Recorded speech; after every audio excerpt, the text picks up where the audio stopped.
Hello everyone, welcome back to Guide to Everything. In today's video, I'll show you on how you can use Cursor AI with Claude. So basically, the first thing that you want to do is to go ahead and grab yourself an API key on Claude AI. If you don't know how to, you can just navigate through their official websites. Now, there are multiple ways in order for you to do this, and one of the most common way is simply heading over to the organization right here. Click on API key, and then you want to create an API key.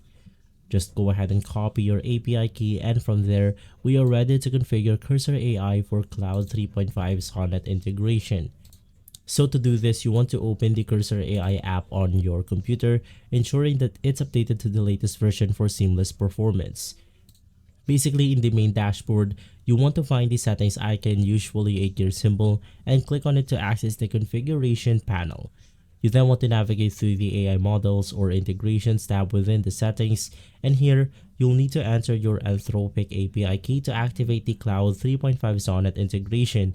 Once added, you want to ensure that the integration is enabled for optimal performance.